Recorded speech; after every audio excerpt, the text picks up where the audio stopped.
eu dar uma boa noite, então, que eu já ia esquecendo de gravar. Então, queridos, boa noite para quem já chegou, quem vai chegar, quem vai ver o vídeo depois. Então, a gente vai começar o nosso encontro hoje com as nossas preces. Vou fechar os microfones. Okay. Where are you? Só um minutinho aqui que o meu... Só um minutinho, eu não estou achando aqui. Aqui agora. Okay. Share screen.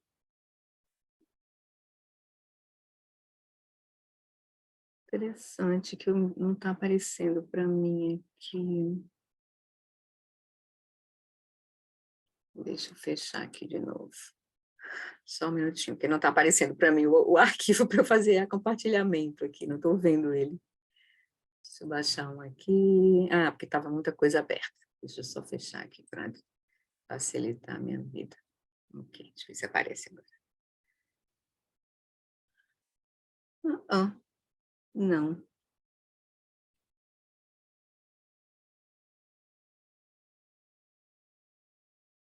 Só um minutinho que eu estou achando. Um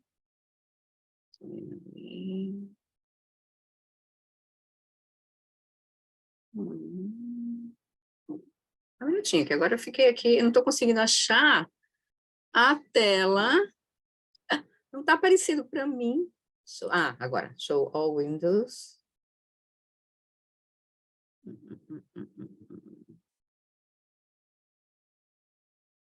Deixa eu baixar mais coisa aqui.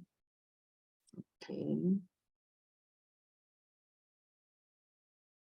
Querido, só um minutinho, que eu me enrolei aqui. E eu não estou conseguindo ver a tela agora. Ok. Agora apareceu. Pronto.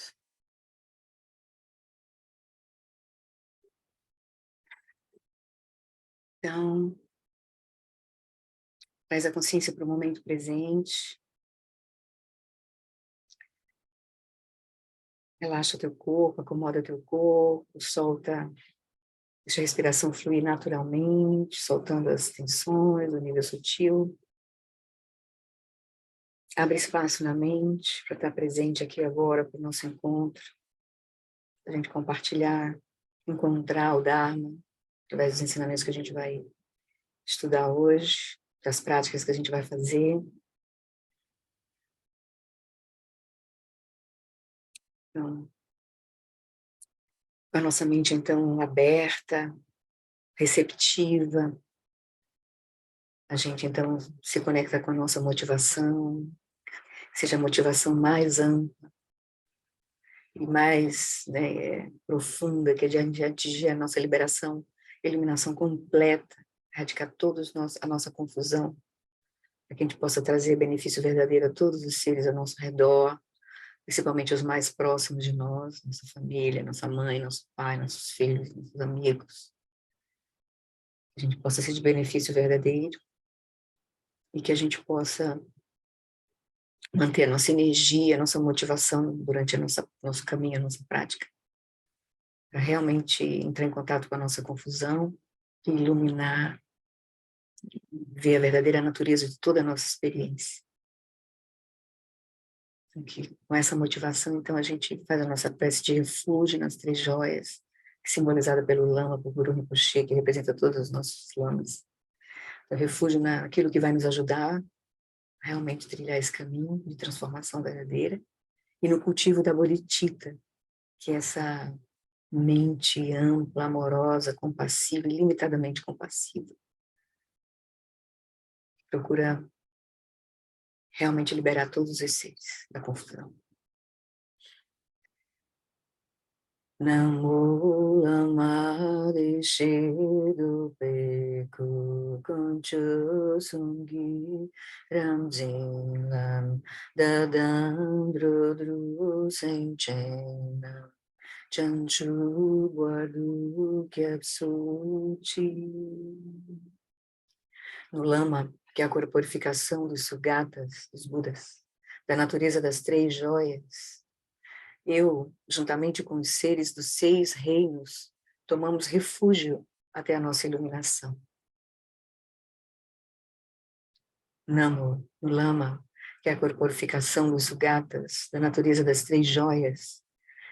Eu, juntamente com os seres dos seis reinos, tomamos refúgio até a nossa iluminação. E a gente imagina todos os seres junto conosco, aqui agora, sendo beneficiados por essa prática, por essa reflexão que a gente vai fazer. Principalmente os mais próximos de nós. A gente tem maior impacto, né? Causa maior impacto. Então a gente cultiva a bodhicitta. Sem droar kundon tu lama sangedro ne ganla gandu trem leki droar dancha. Para benefício de todos os seres, eu faço surgir o espírito do despertar e cultivo a realização do Lama como Buda. Por meio de atividades iluminadas, treinarei cada ser de acordo com suas necessidades e faço o voto de liberá-lo.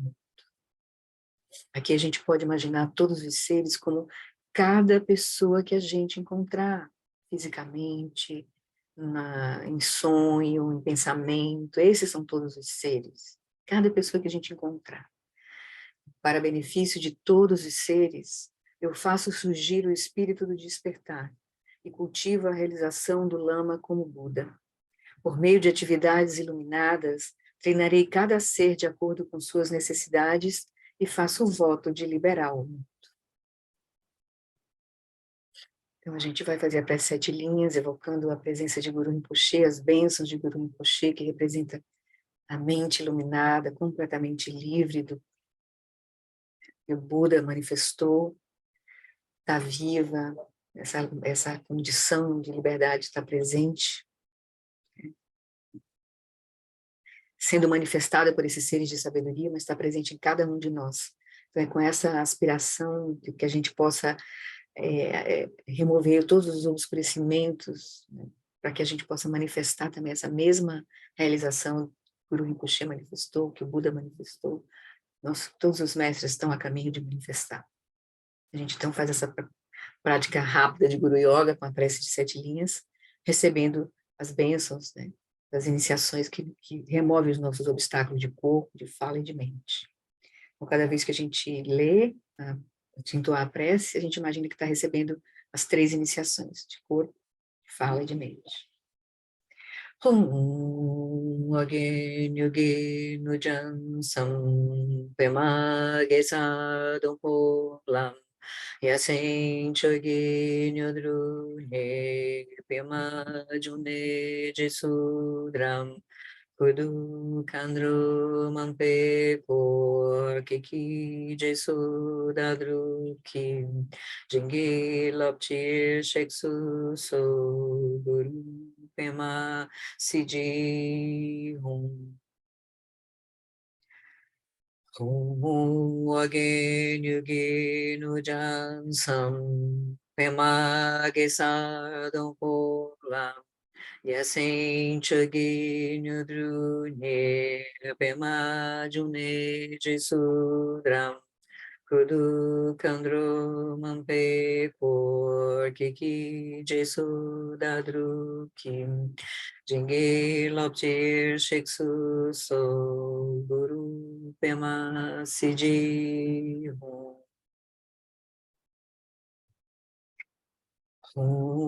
Again, again, ujan sam pema gisa don polam yasen chagi nyudru ne pema june jesudram kudu kandru mampe por kiki jesu dadru kim jingi lopchi sheksu so guru pema siji. Tendo recebido as bênçãos que purificam o nosso corpo, da testa de Guru Rinpoche, a nossa fala que veio direto da garganta de Guru Rinpoche, e a nossa mente, purifica a nossa mente, que veio direto do coração de Guru Rinpoche. Então, a gente agora imagina que as 3 luzes estão vindo diretamente da testa, garganta e coração de Guru Rinpoche, diretamente para nossos 3 pontos. Agora remove os obscurecimentos mais sutis para a gente realizar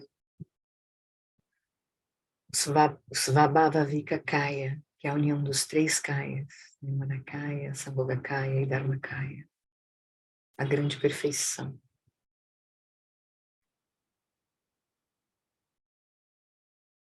Tendo recebido essas bênçãos de Guru Rinpoche, tendo imaginado isso, ou pelo menos aspirado isso, a gente pede para Guru Rinpoche vir para o topo da nossa cabeça, ele se dissolve em luz, e desce para o nosso canal central, repousa em nosso coração, e a gente sente que a nossa mente é inseparável da mente do Guru Rinpoche e de todos os Budas, como água derramada na água.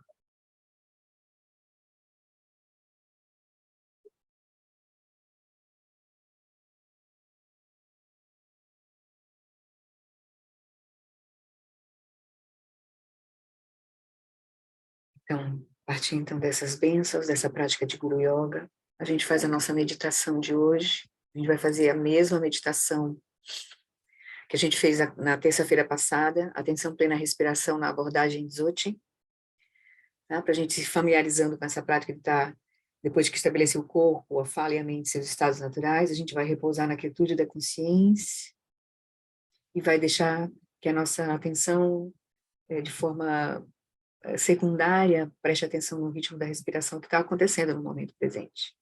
Mas a gente repousa primeiramente na nossa consciência, que é esse espaço vivo e luminoso. Então vamos lá. Encontrar uma posição confortável. Só um minutinho, acho que eu não coloquei o som. Ok, som.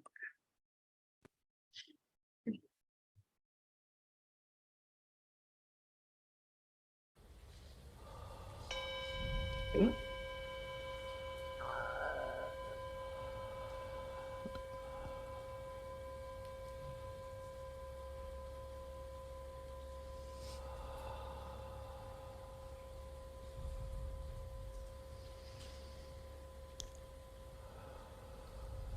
And the first step is to let go of all grasping, let go of ego.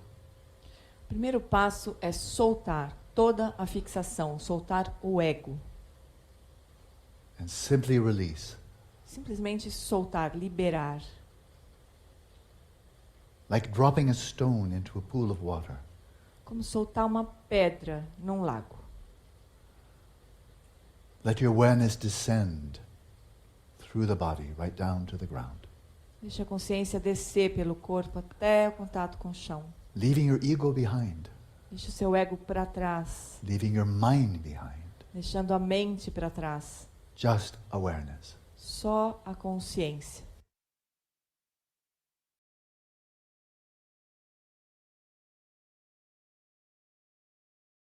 Aware of just sensations. Consciência apenas das sensações.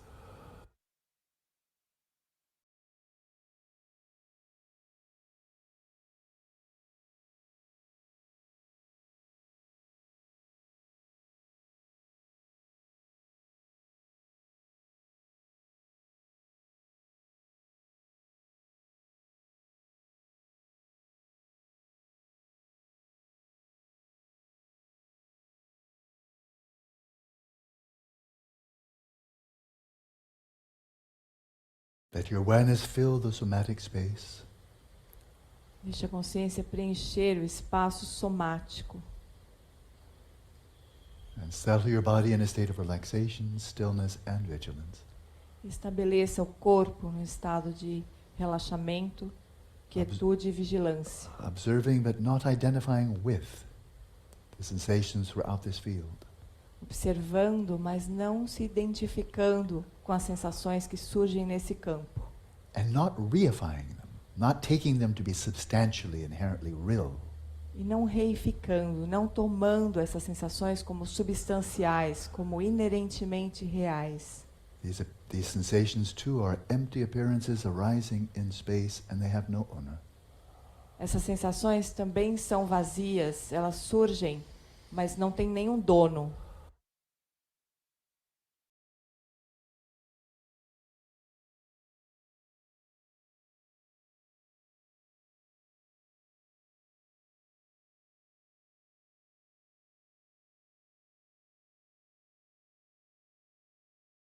And observe the rhythm of the respiration.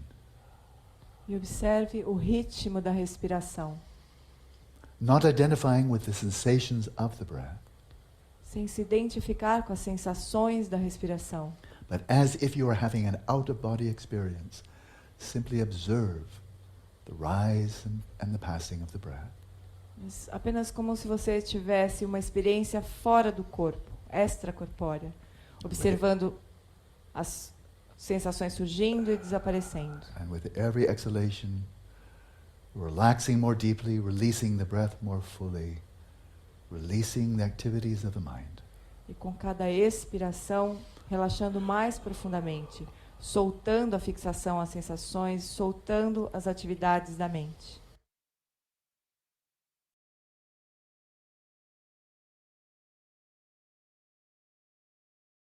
And let your body breathe as if no one was at home. E deixe seu corpo respirar como se não existisse ninguém em casa, As if you were deep asleep. como se você estivesse dormindo profundamente.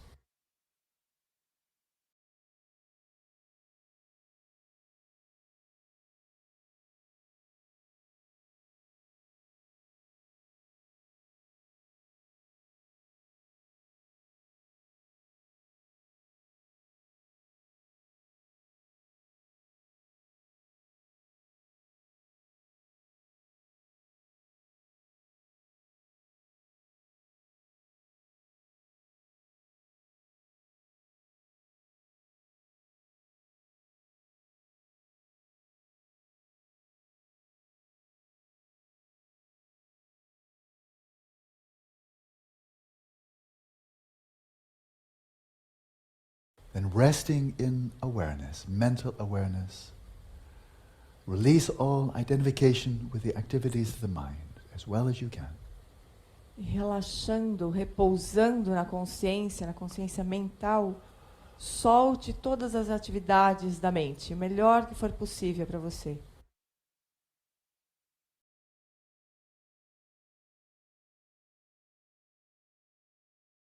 Don't try to stop the thoughts. Não tente impedir que os pensamentos surjam. See them as outer, as you view them. Veja-os como se fossem externos, vendo os pensamentos, From within, de dentro, from awareness. da consciência.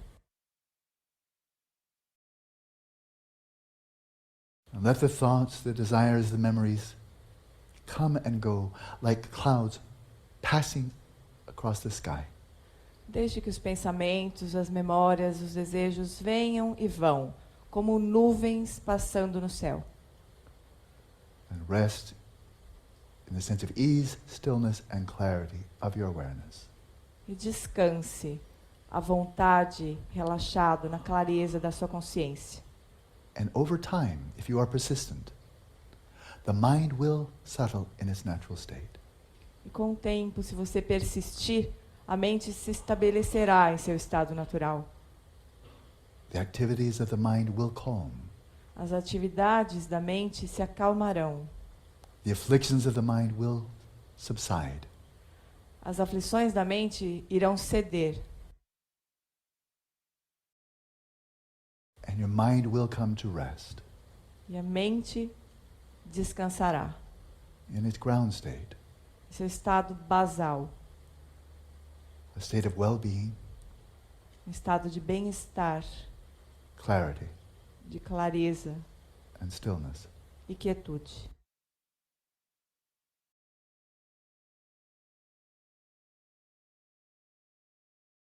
Rest in awareness for just a little time, a short time. Descanse na consciência por uns instantes, por um curto período. Let your eyes be at least partially open, Deixe os olhos ao menos parcialmente abertos. but your awareness evenly resting in space, E a consciência repousando uniformemente no espaço, without focusing on any visual object. sem focar nenhum objeto visual. Awareness resting in space, A consciência repousa no espaço, coextensive with space. coextensiva com o espaço.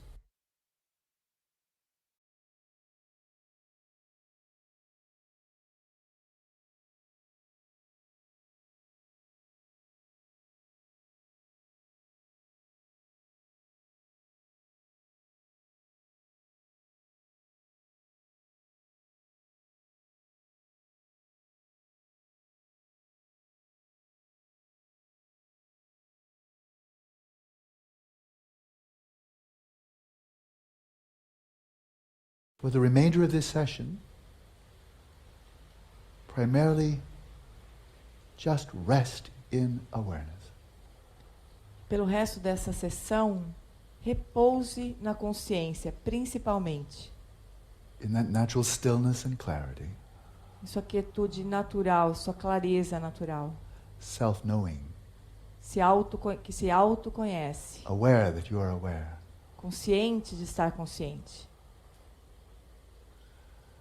With no desire, no hope or fear.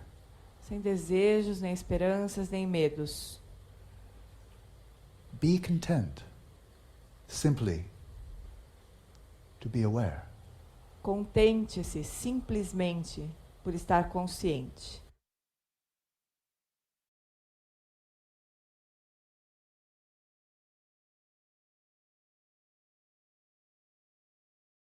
And simply maintain this mindful presence E simplesmente mantenha essa presença atenta, without letting your awareness be distracted, drawn away by appearances, sensory or mental, sem permitir que a consciência se distraia ou seja arrastada por aparências físicas ou mentais, without distraction, sem distrações, without grasping, sem fixações, without identifying with sem se, any of the activities of the mind. sem se identificar com nenhuma atividade da mente.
But then with no effort, as you're resting in awareness, you may note or notice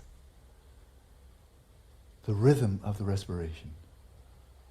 E sem qualquer esforço, repousando na consciência, você pode notar o ritmo da respiração. Like sitting on a beach with your eyes closed and simply noting when the wave washes on the shore and when it flows back to the ocean. Como se você estivesse à beira do mar, com os olhos fechados, e ainda assim pudesse notar as ondas vindo e desaparecendo. Let your awareness be still, Deixe a consciência permanecer quieta, but peripherally, with no effort, notice just the rhythm of the respiration. mas perifericamente, sem qualquer esforço, apenas note o ritmo da respiração. Without focusing your attention on the tactile sensations, simply rest in space. Sem focar a atenção nas sensações da respiração, apenas repousando no espaço.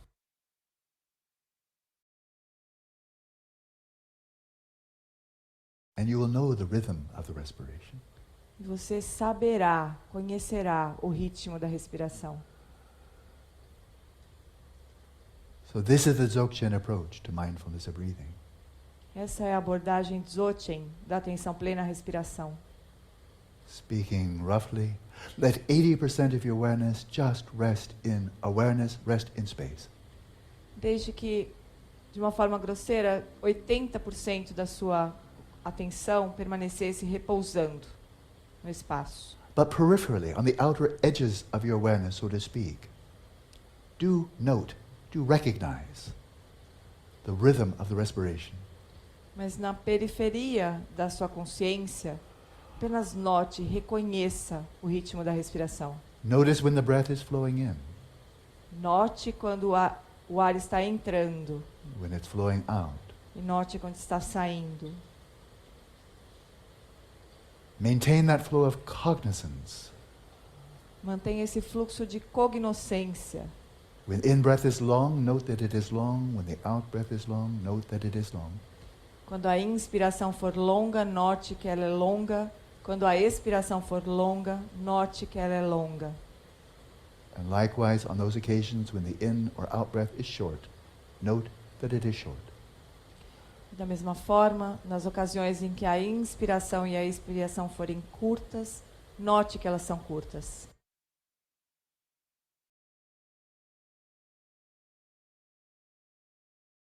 But in the midst of the comings and goings of the breath, let your awareness remain as still as space. Mas em meio ao ir e vir da respiração, deixe a consciência imóvel como espaço. Unmoved by the movements of the breath, just as the sky is unmoved by the movements of wind and clouds. Sem ser agitada pelos movimentos da mente, assim como o céu não é agitado pelos movimentos das nuvens e do vento. And let's continue practicing in silence. E agora nós seguimos praticando em silêncio.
Bem, com vocês, voltando devagarzinho. Tudo bom, Alexandre? Eu liberei os microfones, tá? Tudo bem. Deixa o pessoal retornar devagar.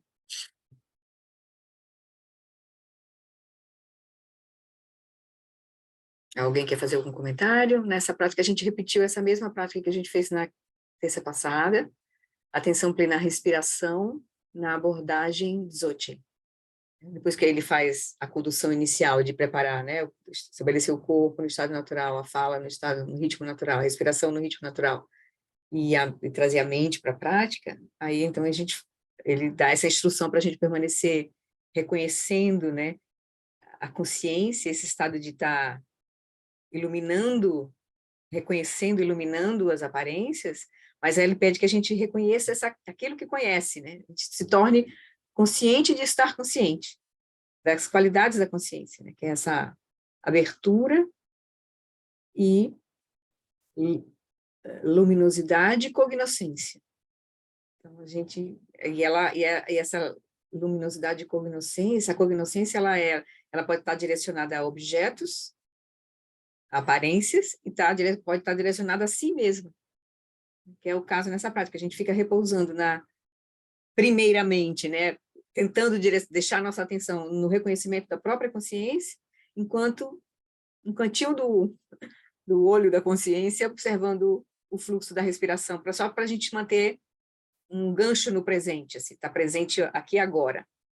Claro que as aparências vão se manifestar, sons, sensações, né? A gente pode estar ouvindo barulhos ao redor, cheiros, e pensamentos vão surgir, que é as aparências da mente, né? Internas. Então, só que aí a prática é a gente não se deixar distrair por essas aparências e permanecer reconhecendo a própria consciência. E só como um apoio, dá para prestar atenção plena ao fluxo da respiração, a atenção, né, parcial no fluxo da respiração. Não direcionando a atenção para o fluxo da respiração. O direcionamento principal está em a consciência reconhecer a si mesma. E a respiração só como um gancho para a gente se manter no presente, no aqui e agora. Claro que isso é um convite para a gente se familiarizar com a dimensão da consciência. Porque a gente normalmente a nossa consciência está voltada para os objetos, para as aparências, que ela ilumina. Mas a gente nunca vai estar distante da consciência, ela está sempre operando. Na verdade, tudo é a nossa consciência operando, manifestando, iluminando. A nossa experiência toda é a nossa consciência iluminando a nossa realidade, né? Tá bom? Uma coisa que eu acho que é importante quando ele fala que a consciência, ela se coexiste, ou ela se estende com o espaço. Ela é o espaço, né? Porque ela lembra que eles gostam de colocar essa analogia como um céu, né? Ele até usou a analogia, né? Como um céu que não é perturbado pelas nuvens, mas que as nuvens, tudo que surge no céu, está no próprio céu. É o próprio céu, né? Acolhendo, manifestando coisas, né? E acolhendo as coisas, assim, no sentido de que está, né, acolhendo tudo, né? Então, sim, mas tu ia dizer uma coisa, Marcele, que eu cortei. Não, é que eu assim, porque assim, é coextensiva, e daí, então, assim, é coextensiva, mas não é o espaço, mas não é o espaço vazio, né? O espaço que a gente está, o espaço físico é um espaço que não é consciente, ele é só o espaço. A nossa consciência é como o espaço, no sentido de que não tem limitações, é uma dimensionalidade aberta, uma palavra que a Lama Elizabeth gosta de usar, né? É uma dimensionalidade aberta, não tem fronteiras, não tem limites, para cima, para baixo, para dentro, para fora, todas as direções. Nossa consciência, ela permeia tudo nesse sentido, mas ela é cognoscente.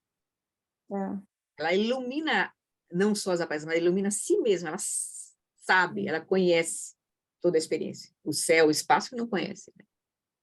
não tem essa cognoscência, esse aspecto vivo, né, que a gente, como o Lama Santa considera, espaço vivo da nossa experiência, né? Oi, Paulo, Ana? Queria comentar em relação a essa questão da consciência ser como espaço, que, bom, de menino, de pequeno, tinha aquela suposição de que fosse uma função do cérebro, né? Então, que tivesse, de alguma forma, localizada na cabeça. Mas aí, ao longo da vida, ouvi quem dissesse que é aqui, perto do umbigo, e nada disso casava com a minha convicção, né? E aí, quando eu Com a vi tua essa. intuição, né? Com a tua intuição, né? Assim, né? Parece que não bate, né? Uhum. E no momento em que eu vi essa explicação, até eu vi uma explicação assim, de que a consciência ela existe no tempo, mas não está aqui localizada no espaço físico. Aí me pareceu tão interessante isso, porque no tempo eu reconheço, antes eu pensei isso, agora eu estou pensando aquilo, mas o local físico realmente, até os grandes estudiosos de neurociência lá não localizam um local exato no cérebro onde esteja a memória, onde estejam essas coisas, né? Eu achei Pois bem é. interessante essa É. abertura, assim, né? Que daí não precisa ficar amarrado com essa coisa dela estar no corpo, estar em algum ponto. É. Quando a gente olhou, estava olhando sobre, acho que no capítulo anterior, aí a gente viu alguns textinhos do Khenpo Sutra em Gyatso, que a gente compartilhou aqui junto, quando ele vai falar dos 5 skandhas, ele vai a gente ler um pouquinho sobre o skandha da consciência, né? Ele vai dizer que, na verdade, a consciência é um fluxo de instantes de consciência. Não existe uma consciência. A consciência, ela é também vazia de existência inerente.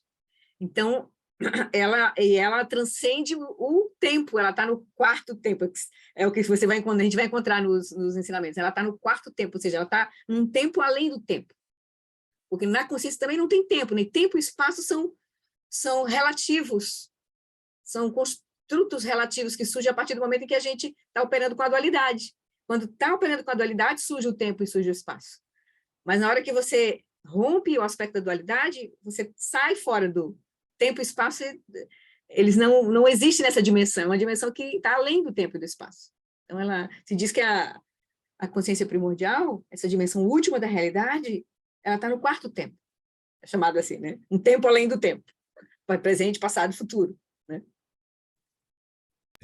Mas isso ainda está longe de eu chegar Da perto. gente, de nós aqui, não se preocupe. Mas eu estou só reproduzindo palavras que estão escritas nos livros, né? Que a gente escuta dos mestres. Mas, enquanto experiência mesmo, né?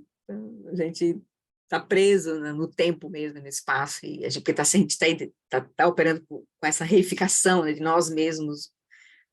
Para nós, a consciência está aqui dentro do nosso corpo, em algum lugar, né? Que também não é diferente, né? Porque, na verdade, tudo é manifestação da nossa consciência. Aí o que os ensinamentos apontam, né? Tudo é manifestação da nossa consciência. Todos os seres. Por isso que a compaixão, só um instantinho, Alexandre, a compaixão vai ser uma coisa natural, porque nós estamos imersos, nós somos o centro do nosso universo, o centro do nosso mundo, é a nossa, porque tudo é uma expressão, tudo é uma experiência da consciência. Então, é uma coisa assim, um pouco meio chocante para a nossa experiência usual, né? Oi, Alexandre. Oi, boa noite, Flori, todo mundo. Porque na última meditação do retiro do ano passado, do Alan Wallace, né, que eu tenho ouvido ultimamente, que ele, assim, para mim ajudou muito, porque ele, na condução, ele fala, né, a consciência, ela já é, você não precisa direcionar sua atenção nem para dentro, nem para fora, a gente tem uma tendência de direcionar a atenção para dentro e cria uma atenção bem sutil, né? É porque a gente trabalha com essas noções de externo e interno, né? A gente trabalha com essa noção. A consciência, você não precisa adicionar nada, não precisa levar sua atenção para lugar nenhum, é só, né, deixar onde ela está em todo lugar, né? Achei bem legal assim nessa prática, que tem ajudado a relaxar mais ainda a mente nesse Aham. posicionamento. Né? Simplesmente permanecer presente, né? Aqui é onde ela está já, né? Onde ela sempre está, né? Nesse sentido, ela nunca se move porque ela não vai para lugar nenhum, porque não tem lugar nenhum para ela ir. Ela é toda a experiência, todo o campo de experiência. Né? Interessante. Então, tá. Então, mas assim, nós estamos palmilhando os ensinamentos e a gente está indo devagar na nossa própria prática, porque o ponto vai ser, esses ensinamentos todos são direcionados para a nossa experiência. Não estou falando de algo que está em algum lugar, fora de nós, é na nossa experiência. Então, a gente está sendo convidado a penetrar a partir da nossa experiência, né? Por isso que como a Ana falou, né? O Dig Mitchell diz, praticar é o ponto, né? Porque não está em outro Por isso que o lugar. Mil Rinpoche, né? O Mil Rinpoche fala everywhere and nowhere, né? Everywhere and nowhere. Exatamente. Está em todo lugar, mas não está em lugar nenhum. Porque você não vai encontrar, não é algo para ser encontrado. Porque ela é tudo.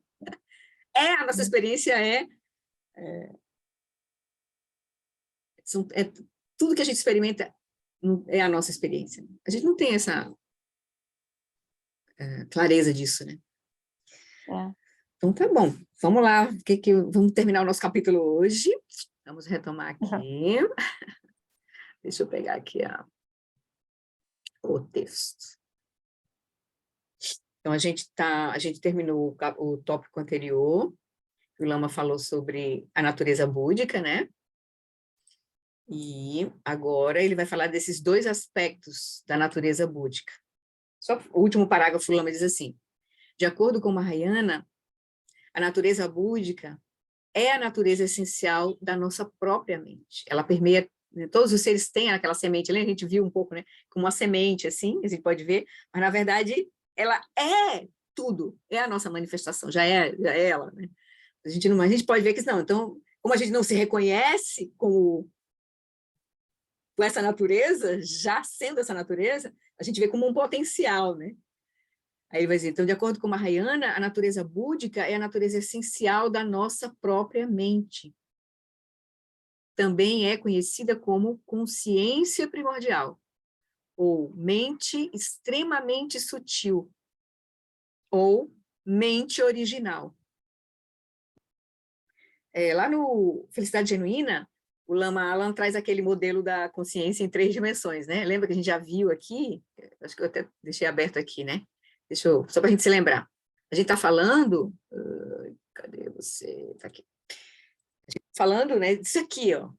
A visão budista define a consciência em 3 camadas ou dimensões. São elas a psique, ou a mente grosseira, ou a natureza manifesta da mente.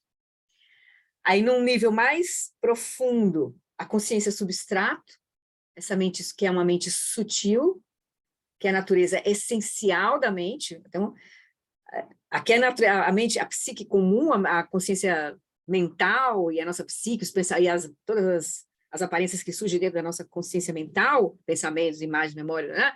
Tudo isso, emoções, tudo isso é a natureza manifesta da mente. Mas ela surge de onde? Da sua natureza essencial, que é a consciência substrato. Que aí, quando a gente vai fazer os processos de atingir shamatha, né, a gente cessar, acalmar, desativar essa mente grosseira, a gente encontra a base dela, a natureza essencial da mente, que é a mente sutil, de onde essa mente grosseira incorpora. Essa mente aqui está incorporada, essa mente grosseira está incorporada. Então, aqui é um corpo sutil aqui.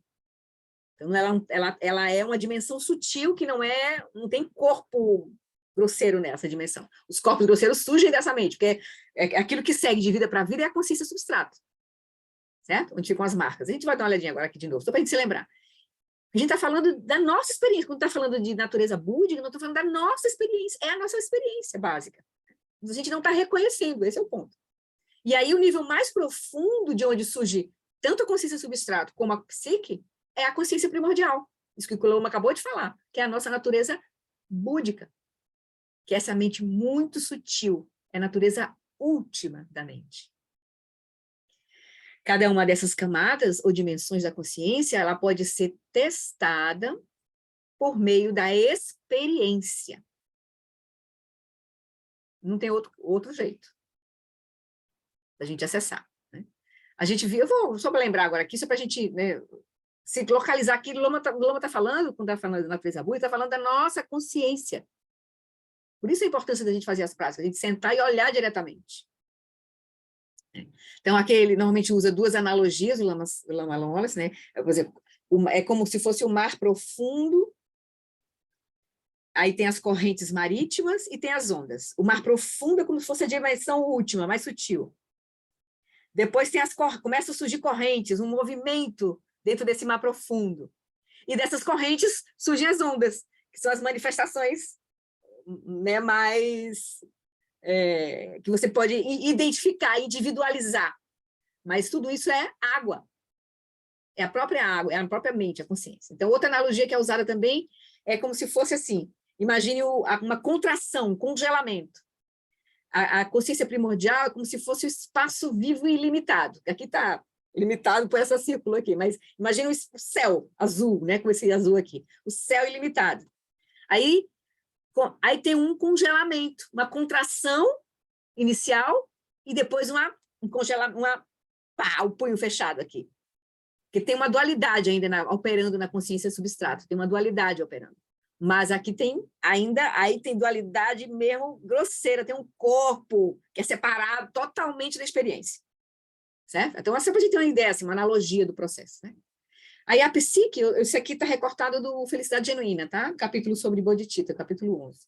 Aí ele vai explicar, né? A psique é o reino da mente, estudado pelos psicólogos. A gente já viu, mas é bom a gente ver de novo agora, porque agora a gente está... Cada vez que a gente vê, a gente escuta outras coisas que a gente não escutou da outra vez que a gente viu, né? Então, a psique é o reino da mente, estudado pelos psicólogos, por exemplo. Inclui toda a gama de processos mentais, conscientes e inconscientes, que são condicionados pelo corpo, especialmente pelo cérebro, em interação com o meio ambiente.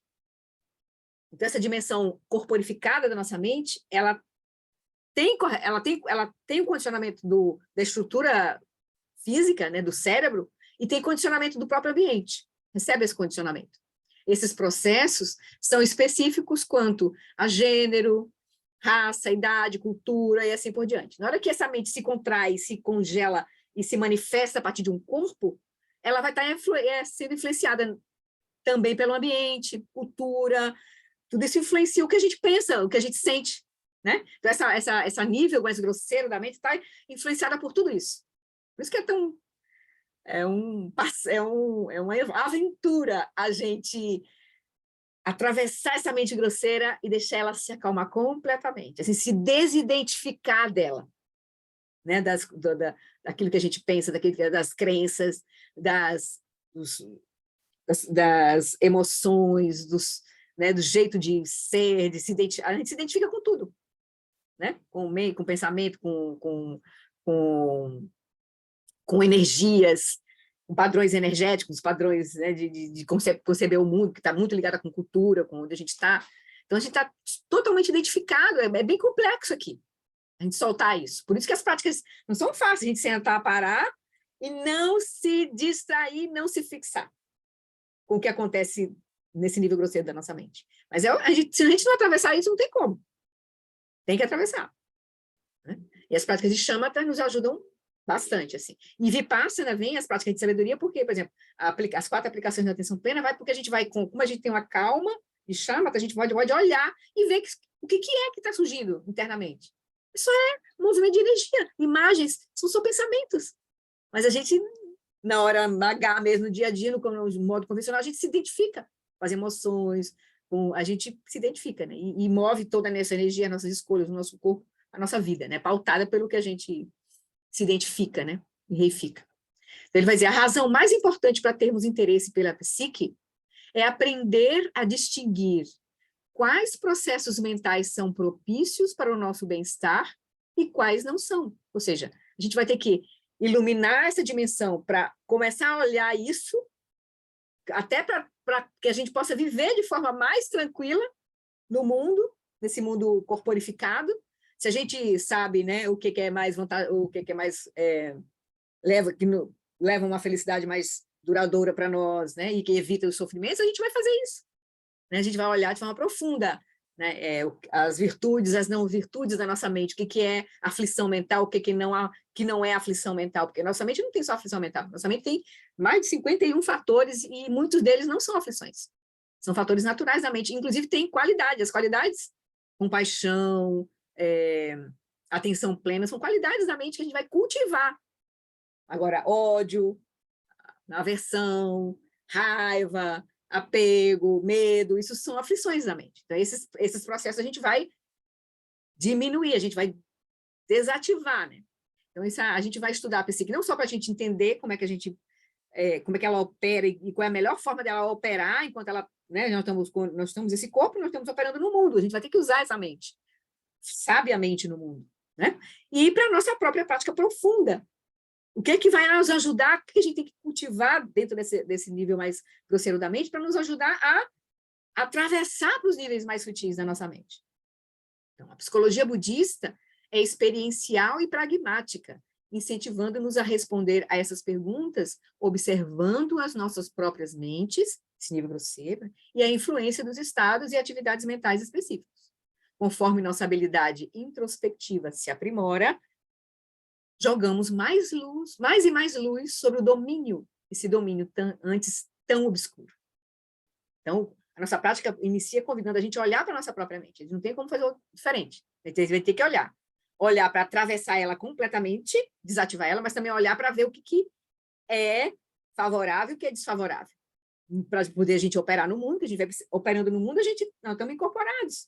A gente está no mundo, que a gente vai ter que operar. Então, que processos mentais, o que a gente vai cultivar, que pensamentos a gente deve cultivar para estar melhor no mundo e para a nossa própria prática, para a nossa prática avançar, para a gente poder atravessar essa dimensão mais grosseira.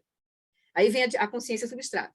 Investigando as origens da psique, os contemplativos budistas descobriram, né, ou seja, porque os contemplativos atravessaram essa mente grosseira de forma profunda, iluminaram ela, eles descobriram que ela surge a partir de uma dimensão subjacente, chamada de consciência substrata, que é um contínuo de consciência individual que segue de uma vida para outra, armazenando memórias e outros traços de caráter pessoal ao longo do tempo. Então, é isso aqui, esse nível sutil da consciência substrata, que é aquilo que segue, né? E na hora que a gente faz as práticas profundas, que a gente acessa esse nível, quando a gente atinge shamatha e aí mantenha, né, esse reconhecimento, e aí vai usando o vipassana, a gente pode acessar vidas passadas, a gente pode acessar marcas, né? Então, comparando acessar memórias, né, assim. Então, comparando esse ponto de vista ao da neurociência atual, a psique é condicionada por sinapses cerebrais, neurotransmissores e outros processos neurais, mas, ou seja, porque é o que a neurociência vê, que a psique, né, essa mente, ela é condicionada por sinapses cerebrais, neurotransmissores e outros processos neurais, isso é o que a neurociência vê, mas, do ponto de vista dos contemplativos, essa dimensão não está localizada no cérebro, nem é uma propriedade, a psique, né? No caso, a mente mais grosseira, não está localizada no cérebro e nem é uma propriedade emergente do cérebro e de sua interação com o ambiente, como acreditam os neurocientistas atualmente. Certo? Ele vai dizer, a existência da consciência substrato não é apenas uma especulação metafísica, mas é uma hipótese que pode ser colocada, não é só uma teoria, mas para os contemplativos é uma hipótese que pode ser colocada à prova por meio da experiência contemplativa.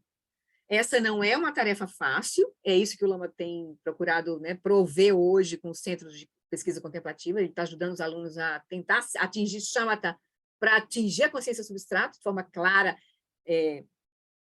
estável e que possa gerar aí dados, né, avaliações, né, enfim. Então, ele vai dizer, essa não é uma tarefa fácil e não é uma hipótese que possa ser testada apenas pelo estudo do cérebro. É um desafio que pode ser assumido por contemplativos experientes que já alcançaram a quietude meditativa, shamatha. Por meio dessas práticas, você transforma a atenção em um poderoso feixe de consciência luminosa, focada e refinada, cortando as camadas superficiais e turbulentas da psique como um laser. À medida que a obscuridade e as perturbações dos pensamentos discursivos e emoções acalmam, o espaço da mente torna-se cada vez mais transparente. Aí, com essa prática de shamatha, né, de cultivar essa atenção plena, unifocada, que é né, a prática principal que vai fazer ajudar a gente a atravessar, a gente vai atravessar a confusão né, todo o movimento dessa mente superficial e vai conseguir atingir a consciência substrata. A consciência, muitos budistas do passado, ainda na consciência substrata, né, muitos budistas do passado e do presente afirmam que você pode penetrar o substrato acessando sistematicamente memórias de vidas anteriores que foram impressas nesse contínuo de consciência. Essas memórias podem incluir lembranças de sua casa, pertences pessoais, amigos, meio de vida e a maneira como morreu. A consciência substrato também pode ser indiretamente inferida, com base em pesquisas feitas com crianças que relatam memórias de vidas passadas validadas, e até exibem características físicas com sinais de nascença que remontam à vida anterior.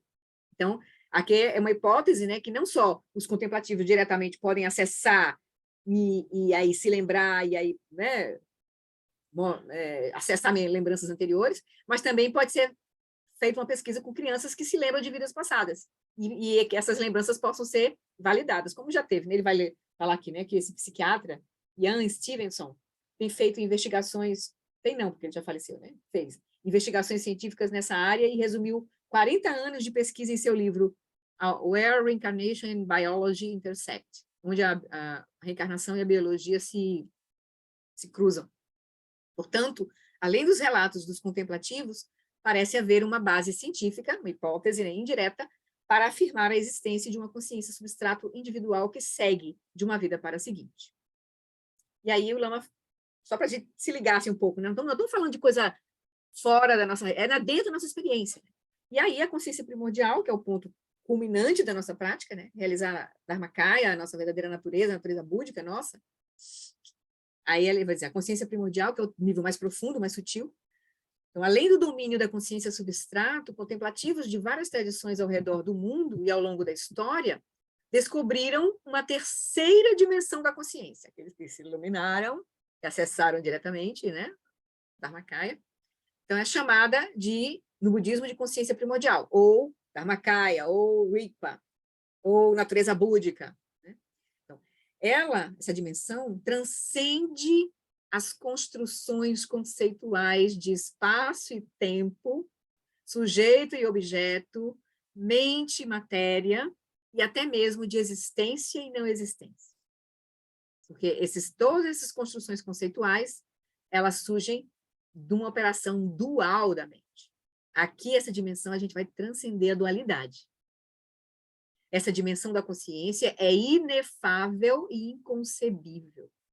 Mas, como acontece com a psique e com a consciência substrata, os dois níveis mais grosseiros, pode ser experimentalmente explorada por meio da meditação. Aí aqui não tem outro caminho.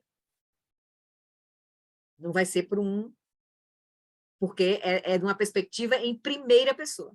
A ciência de uma perspectiva em primeira pessoa, e não em terceira pessoa, como a ciência convencional opera. Não vai ser um instrumento que vai pegar. É a perspectiva em primeira pessoa. Então, você tem que mergulhar naquilo que você está observando, no objeto que você quer observar, que é a própria consciência. Então, nesse ponto, a quietude meditativa, que é shamatha, por si só, não é suficiente. Foi suficiente para a gente acessar a camada anterior.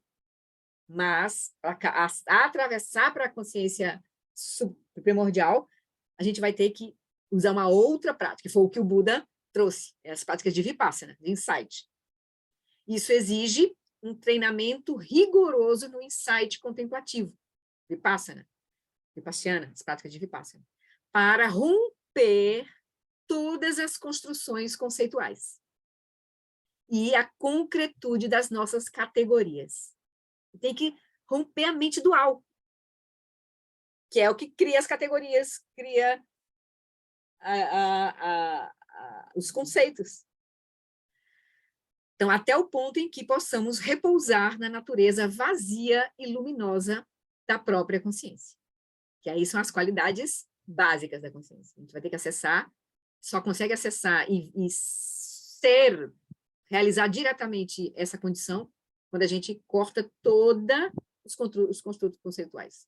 Que a gente só vai conseguir realmente com a união de Shamatha e Vipassana. Ele termina aqui. Os budistas chamam esse nível mais profundo de consciência primordial de natureza búdica, ou natureza desperta. Por natureza, essa dimensão da consciência é luminosamente brilhante e originalmente pura, mas surge impura quando é obscurecida pelo apego, ódio, delusão e ideação compulsiva. Quando o senso de eu, né, e a fixação a um eu se interpõe, aí uma dualidade se interpõe, aí essa natureza fica obscurecida todo pelo movimento que vai surgir dessa dualidade, dessa contração. Vai surgir todas essas aflições mentais aqui.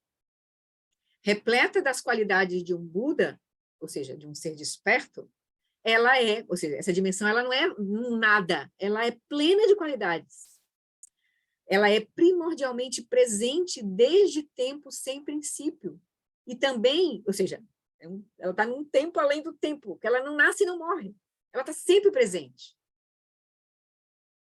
Então, e também deve ser levada à perfeição por meio do cultivo apropriado. Porque na hora que a gente perdeu o reconhecimento, a gente vai ter que remover aquilo que está nos impedindo de reconhecer o que já está aí. Então, a gente vai cultivar o reconhecimento, na verdade. Remover os obstáculos e cultivar o reconhecimento. Como agora nessa pequena prática, a gente cultivou, assim, singelamente, o reconhecimento da própria consciência.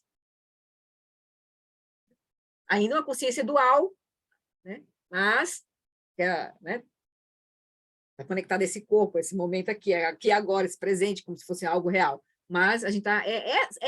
o Lama fala, são raios da consciência primordial. Essa consciência que opera agora aqui, ela é um raio da consciência primordial, não é outra coisa. É o Sol, o Sol e a sua luz é a mesma coisa, são inseparáveis, né? Então, agora nós estamos acessando agora aqui, nessa consciência comum, um raio da consciência primordial. Mas é ela irradiando, né? Não é outra coisa. Então ela vai dizer, então, a natureza ela deve ser levada à perfeição por meio do cultivo apropriado. E aí vem as práticas, né? Shamatha Vipassana. E compaixão, sabedoria, todo o processo, né? Devoção, até tudo que for usado que nos facilite soltar o auto-apego, autofixação, reificação, né? Vai ser favorável, vai ser usado para isso.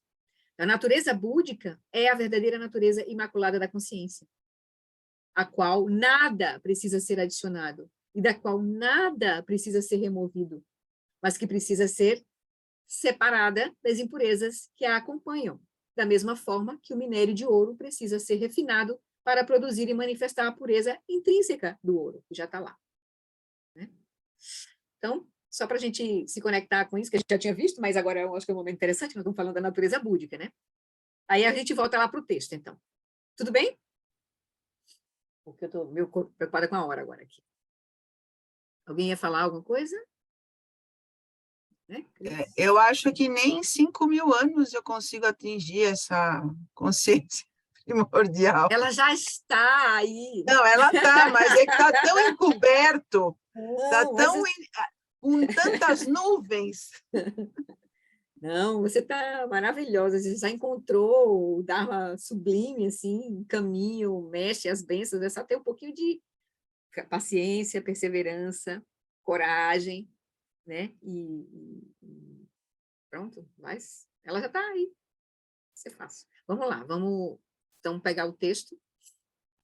Aí o que o Lama vai dizer, então? Ele vai dizer isso aqui. Então, de acordo com Mahayana, a natureza búdica é a natureza essencial da nossa própria mente. Também é conhecida como a consciência primordial, mente extremamente sutil ou mente original. Lembrar só que com esses ensinamentos do Dzogchen, do John Limpa que a gente está recebendo, quem está recebendo os ensinamentos do John Limpa, que é a grande perfeição, A gente pode realizar isso nesta mesma vida ou em poucas vidas futuras, se a gente realmente praticar. O ponto é a gente entender que a gente pode e realmente tomar a decisão de praticar. Né? Só isso. Então, a natureza búdica tem dois aspectos principais. Um aspecto precisa ser descoberto, enquanto o outro precisa ser desenvolvido. Parece uma coisa estranha, como assim, né? Mas ele vai explicar aqui. Com relação ao primeiro, o aspecto que precisa ser descoberto, disse que cada um de nós tem uma natureza essencial, sem princípio, nunca se perdeu, né? E que nunca perece. Ela nunca começou e nunca morre. E essa essência, essa natureza essencial que cada um de nós tem, que está oculta, embora pareça que a compreendemos, é a fonte de sabedoria e compaixão infinitas. É ela que faz surgir em nós o movimento da gente querer ser feliz, não querer sofrer, porque ela é felicidade. Ela é todas as qualidades. Né? Então, esse ponto é ilustrado pela seguinte analogia. Imagine um homem muito pobre que vive em um pequeno barraco muito velho, e a única coisa que é a única coisa que ele possui no mundo, esse barraco. O que ele não sabe é que bem embaixo do seu barraco, escondido na sujeira, há uma mina inesgotável de ouro. Enquanto não descobrir essa riqueza oculta, o mendigo permanecerá na pobreza. Mas quando prestar mais atenção ao lugar onde mora, descobrirá uma riqueza insondável. Da mesma forma, tudo o que precisamos fazer é remover os véus que encobrem a nossa natureza, a nossa própria natureza, e encontrar essa fonte inesgotável de sabedoria, compaixão e poder. Não é nada que precise ser adquirido de qualquer outro lugar, ou qualquer outra coisa. Ela sempre esteve lá. Visto por esse prisma, não há o que se acrescentar à natureza búdica. Não é preciso memorizar sutras, recitar orações e nem acumular virtudes para criá-la. Tudo o que precisamos fazer é desvendá-la. O primeiro aspecto que ele falou, né, que é um aspecto que ele só precisa ser descoberto. Porque tem um outro aspecto da natureza búdica que a gente pode dizer que ele precisa ser desenvolvido. Né? Então, descoberto porque ela não tem nada que vir de fora para ela. Ela já está presente, ela tem todo o potencial, ela só precisa ser desvelada, né? Removida a sujeira para encontrar o que já está lá. Então, visto por esse prisma, então não tem nada o que acrescentar à natureza búdica. Esse aspecto da natureza búdica que é desvelado é o Dharmakaya. O Dharmakaya, ou Rigpa, ou consciência primordial, é não diferenciado, não compartimentalizado e onipresente. Ele não é uma coisa, né, não é diferenciado, ele não é algo, ele não tem limites, assim, compartimentalizar, não é também uma coisa assim, e é onipresente, está sempre presente, nunca cessa. Quando a natureza búdica é plenamente desvelada, a própria mente é revelada como Dharmakaya. E o Dharmakaya que experienciamos quando nos tornamos um Buda não é intrinsecamente separado do Dharmakaya de qualquer outra pessoa. Isso é interessante, né? Isso é legal, porque quando a gente começa a perceber isso, quando a gente olha para os outros, a gente está vendo que é a mesma coisa, a pessoa tem o mesmo potencial que nós. Esse é o sentido de igualdade que a gente vai começar a desenvolver, que a gente pode desenvolver pensando que todos os seres foram nossas mães, mas a gente depois pode desenvolver porque todos os seres têm o mesmo potencial de nós, é o mesmo potencial que nós temos, tem a mesma mente, essa mente que qualquer ser, que os seres operam é a mesma mente, a mesma base, tem a mesma base. Não é? Aí é o senso de igualdade que a gente vai percebendo, assim, de conexão, de igualdade, né? Aí ele vai dizer, quando a natureza búdica é plenamente desvelada, propriamente é revelada como Dharmakaya. E o Dharmakaya que experienciamos quando nos tornamos um Buda não é intrinsecamente separado do Dharmakaya de qualquer outra pessoa.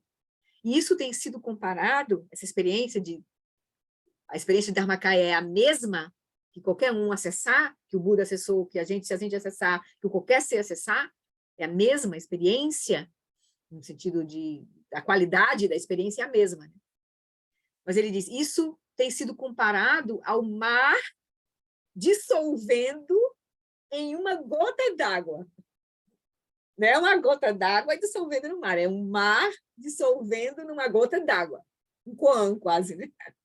A consciência de uma pessoa realizada funde-se com o Dharmakaya, mas a identidade da pessoa não se perde, ela continua uma gota, só que é uma gota que tem um mar dentro dela. Ela se reconhece como um mar, não apenas como uma gota, né? A continuidade da consciência é mantida. Porque a gente pensa assim, sabe? Quando a gente acessar o Dharmakaya, a gente vai sumir, então fica um nada, fica uma coisa imanente, sem nenhuma diferenciação. Não, essa consciência, a continuidade da consciência é mantida. Então, o segundo, esse aqui também não posso dar maiores explicações além do que está aqui no texto. O segundo aspecto da natureza búdica, que é esse aspecto que pode ser desenvolvido, né? É desenvolvido e aperfeiçoado por meio da prática espiritual. Aqui se utiliza frequentemente a analogia de uma semente. Quando a gente vai falar do aspecto que precisa ser desenvolvido, a gente fala que a natureza búdica é como uma semente, que aí, se ela encontrar as causas e condições, ela vai florescer, blá, blá, blá, blá. Quando a gente fala do aspecto que precisa só ser desvelado, então é como se fosse uma joia que já está encoberta. Só precisa tirar o que está cobrindo, né? Então, você pode abordar por esses dois aspectos. Para aquele que não confia nisso, para dizer que é uma joia, como assim como a Ana brincou agora? Eu não vou conseguir desvelar nunca isso. Tá, então, considera que é uma semente. Vai cultivando, cultivando, cultivando, que ela vai florescer. Claro que nós, enquanto praticantes, a gente vai indo pelos dois lados, vai jogando pelos dois lados, vai tentando só remover os obstáculos, para ver se pá, enquanto isso a gente vai desenvolvendo, né, cultivando as práticas que nos levam a gerar as causas e condições para manifestar a natureza, né? Então, ele vai dizer, então, o segundo aspecto da natureza búdica é desenvolvido e aperfeiçoado por meio da prática espiritual. Aqui se utiliza frequentemente a analogia de uma semente. Assim como uma semente tem o potencial de se desenvolver e de se tornar uma árvore grande e gloriosa, a natureza búdica também se desenvolve e se torna o estado búdico. Mas, ao contrário de uma semente, a natureza búdica, ela não pode ser destruída. Esse é um aspecto que é diferente, que a semente pode ser destruída, queimada, tal. A natureza búdica não pode ser destruída. É uma semente que não é indestrutível.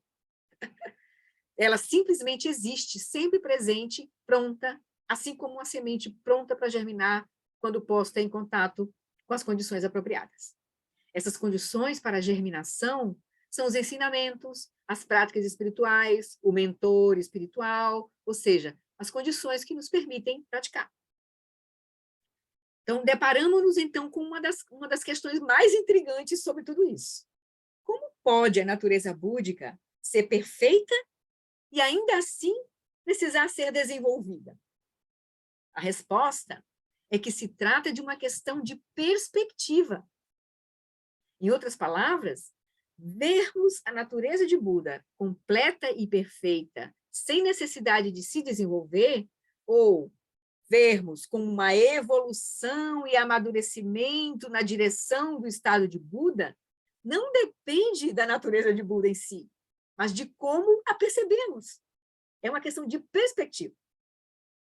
Então, por isso que, às vezes, a gente vai... O caminho do Vajrayana, por exemplo, usa a perspectiva de desvelar aquilo que já está presente, de reconhecer aquilo que nós já somos. Mas se a gente ainda... Não pode ser assim, só isso. Não. Então, uma pessoa terrível, não. Aí a gente vai, então, tá bom, então vamos desenvolver. Vamos praticar, vamos remover os obstáculos, vamos isso, vamos aquilo, até a gente, né, se dar conta de que a gente já era aquilo que a gente estava achando que precisava, né, desenvolver, enfim. Então, é uma questão de perspectiva, de como a gente percebe essa dimensão que está sempre presente. Se analisarmos essa questão do ponto de vista da própria natureza búdica, concluiremos que ela não está se desenvolvendo. Não há necessidade de se desenvolver, pois ela já é perfeita da perspectiva da qualidade totalmente desperta de um Buda.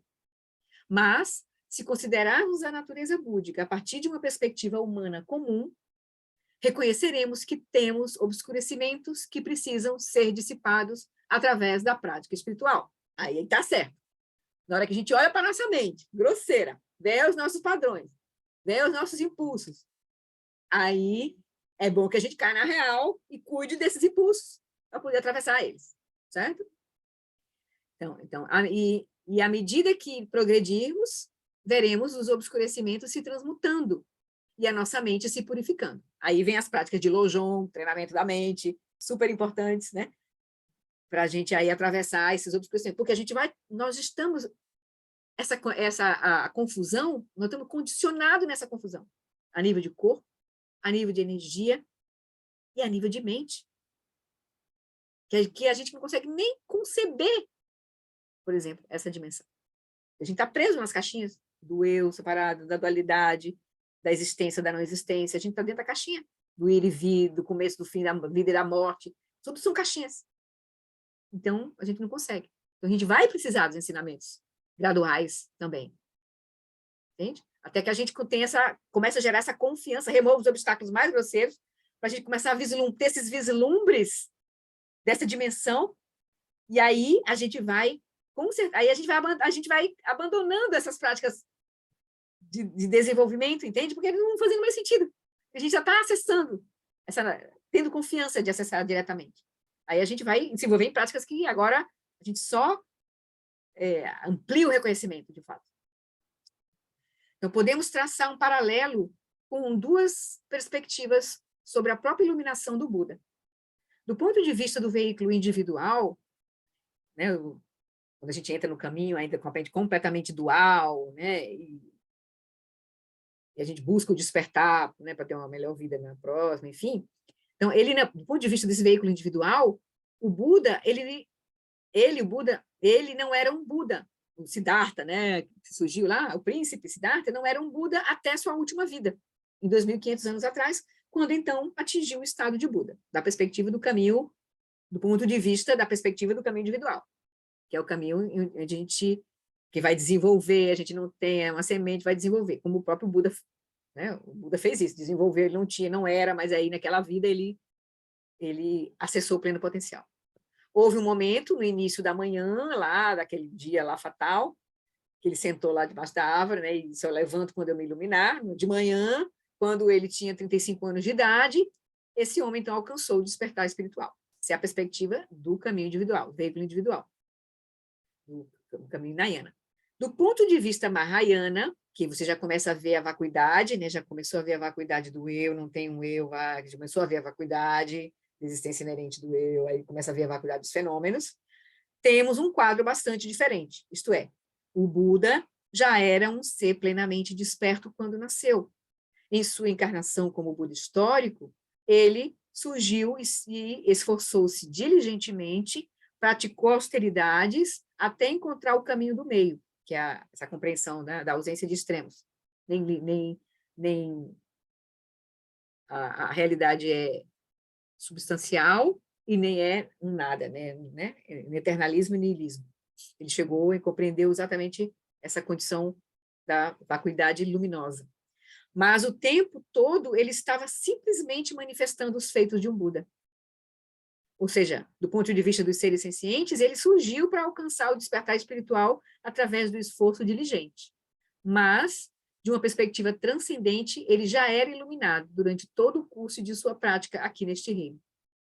Ele manifestou os feitos de um Buda para trazer benefício a seres. Ele diz isso, que a última frase que o Buda diz, quando ele vai passar, né, para o Nirvana, ele diz: manifestei um corpo de sonho para trazer benefícios de sonho a seres de sonho imersos em sofrimento de sonho. Eu não vim e eu não vou. Então, ele só manifestou para benefício dos seres. Então, devemos aceitar, inicialmente, a existência da natureza búdica por fé, por intuição, por confiança que a gente vai surgindo, como uma hipótese de trabalho, como eu não gosto de falar, né? Quando a gente estudou aqueles 3 tipos de fé. Mas ela pode ser despertada, tornada manifesta em nossas vidas diárias. Como? um elemento crucial é o cultivo da grande compaixão. Aí Paulo vão se lembrar dos ensinamentos aí do Lama que eles viram agora, né? O cultivo da compaixão que é fundamentada no entendimento da grande compaixão, que é fundamentada, que é a bodhicitta, que é fundamentada no entendimento de que todos os seres sencientes são iguais em termos de natureza essencial. Que na hora que a gente começa a ver isso, não tem outra coisa para surgir em nós. E o cultivo da compaixão, da grande compaixão, é um fator que vai nos levar a esse reconhecimento. Porque a gente vai ver que todos os seres são inseparáveis da nossa mente. Não tem outra coisa para fazer, a não ser ajudar os seres. Então, a natureza búdica também pode ser realizada meditativamente, penetrando a natureza mais fundamental de nossas próprias mentes, como a gente viu lá, né? Fazendo chama, está atravessando até consciência subsada, praticando a união de chama e vipassana, atravessando até Rita. Juntamente com a compaixão como um elemento formativo fundamental, o despertar da natureza búdica abre, então, a porta para o modo de vida do Bodhisattva, voltado inteiramente para a iluminação, para benefício de todos os seres sencientes.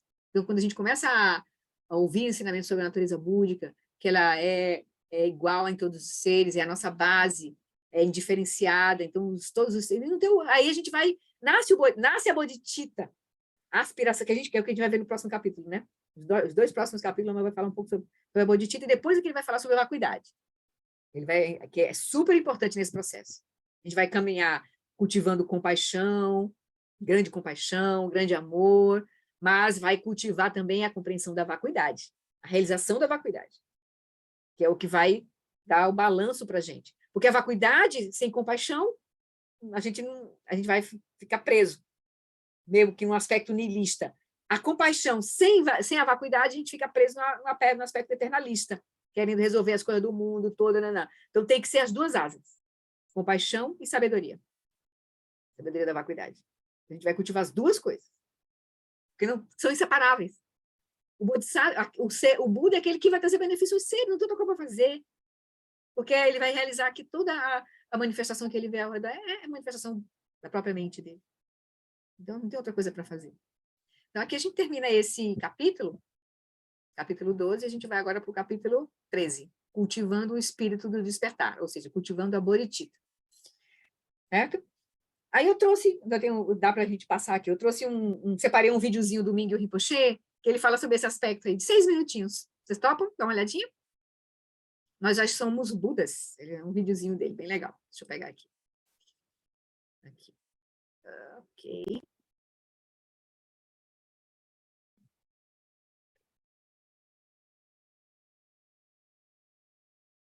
In the foundation vehicle and the great vehicle is taking seed as path, taking causes as path. But now here, with the Vajra vehicle, Vajrayana, we are taking fruition as path. So the difference normally is like this. So apple, right? And there is something here. Magic show. This is seed of apple. So what is the causes? What is a seed? The seed is like, for example, the men practice what we call awareness, compassion, and wisdom. So taking seed as path is you focus on your breath.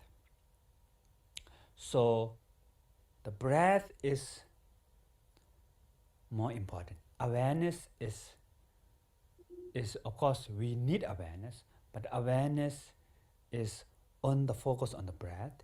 If you lost breath, you have to come to breath.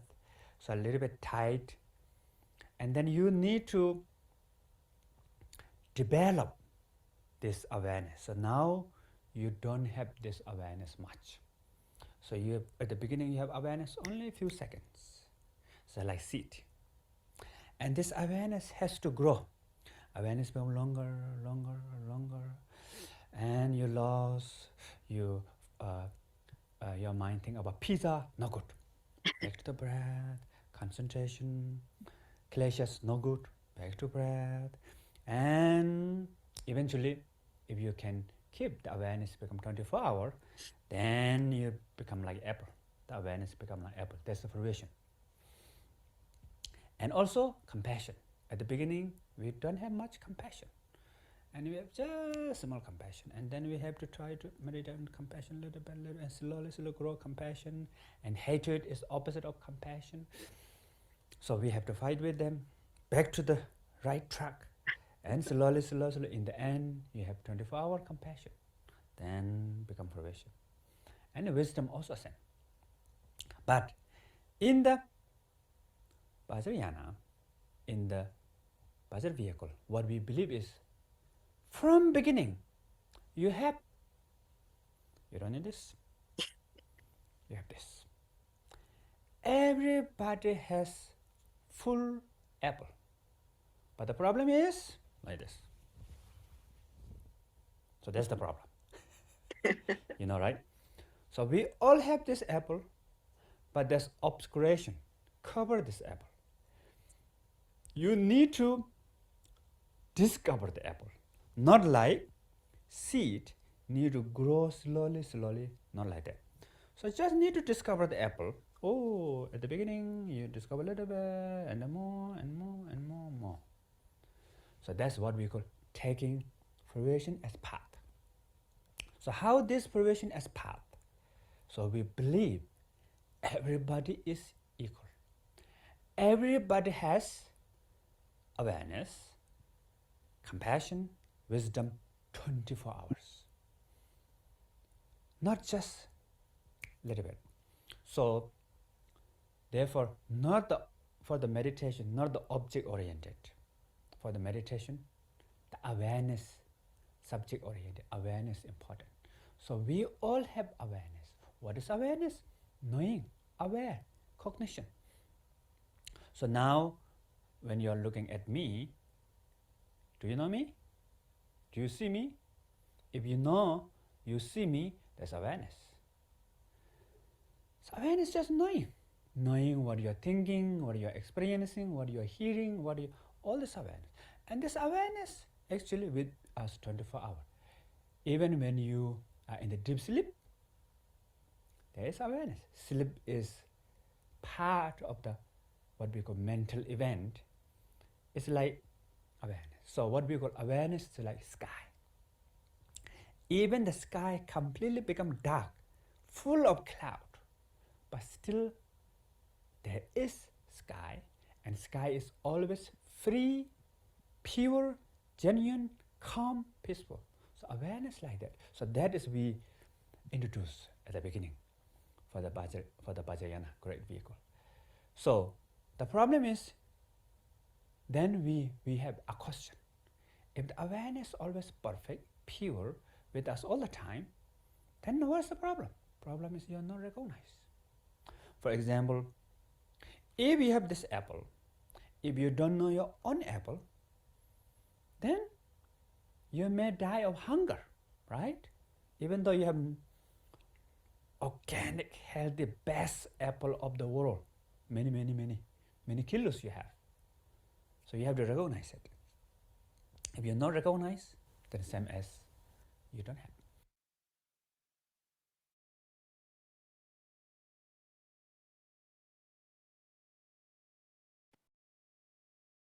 Legal, né?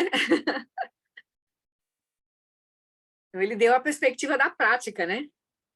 Quando a gente faz a prática, considerando a natureza Dharmakaya como uma semente, a gente vai, então, a gente não vai olhar para a consciência diretamente, a gente vai escolher um objeto da consciência, a gente vai, então, treinando essa consciência, até que a gente possa reconhecer a consciência. Quando a gente pega um objeto para olhar, para focar, a gente está focando, é o objeto, a gente não quer perder o objeto, não quer perder, mas na verdade, quando a gente começa a praticar assim, a gente vai se dar conta da consciência que está observando o objeto. Então, aí a gente vai soltar o objeto e vai ficar com a consciência. Então, é quando Quando a gente é apresentado as práticas, né, do caminho da fruição, a gente já olha diretamente para a nossa experiência de base, que é a própria consciência. E às vezes não é fácil. A gente não consegue nem olhar para a mente, nem olhar para a respiração. A gente não consegue parar e olhar para a respiração. Se sente mal, não consegue. A gente está muito voltado para fora, para as coisas, os objetos, para fora. Então, a gente é convidado a... Lembra? A gente viu no domingo, né? O caminho do Buda é o caminho dos insiders, né? Como os tibetanos se chamam. Eles não se chamam de budistas, eles se chamam de insiders, aqueles que olham para dentro.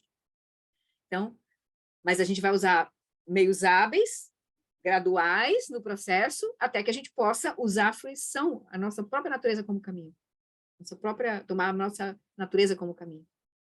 Tomar a mente como caminho, nas práticas do John Lee que a gente está tomando, né? A gente olha diretamente para a mente, para a gente reconhecer essa experiência, repousar na quietude da consciência e no movimento da mente, reconhecer a consciência como ela é, que está sempre presente, e aí a gente vai treinar isso no dia, na vigília, no sono, no sonho, para treinar isso durante o processo da morte. Né? Manter esse reconhecimento, né? Como ele diz, né? O sono é um estado mental. A nossa consciência não some no sonho, ela está só implícita, como o Alan Wallace costuma explicar, está implícita, ela não está explícita, mas está implícita. Então, você pode gerar lucidez no sono e no sonho. Então, é isso. Vamos, então, treinar. Agora o Lama vai dar um foco na compaixão e depois vai dar o capítulo seguinte vai ser um foco na sabedoria. A gente vai ter que treinar esses dois aspectos, porque são inseparáveis. Esses dois aspectos, compaixão e sabedoria, são inseparáveis. Ele diz, é consciência, compaixão e sabedoria. É a nossa verdadeira natureza. Entende? Então, nós estamos pertíssimo. Mas é tão perto que a gente não vê. Tá bom? É relaxar. Solta tudo e fica presente com a consciência. Esse é o melhor cultivo que a gente pode fazer, em tudo que a gente fizer. Não é só quando a gente senta por 24 minutos, quando toca o Alan Wallace falando. Não, é em tudo que a gente fizer. Uma respiração. Na expiração, a gente tem a oportunidade de ficar com o espaço aberto, com a mente calma. A gente está se reconectando, reconhecendo, se familiarizando com essa dimensão, que é a nossa verdadeira natureza, que está sempre presente, que não nasce e não morre. Tá bom? Então, queridos, boa noite para vocês, que vou ver minha filhinha agora, uma barriguinha de 7 meses e meio, meu primeiro netinho. Tá bom? Beijo. Manda um beijo, tá? Manda um Tá beijo. bom. Um beijo para vocês, boa semana, até qualquer hora. Florissa,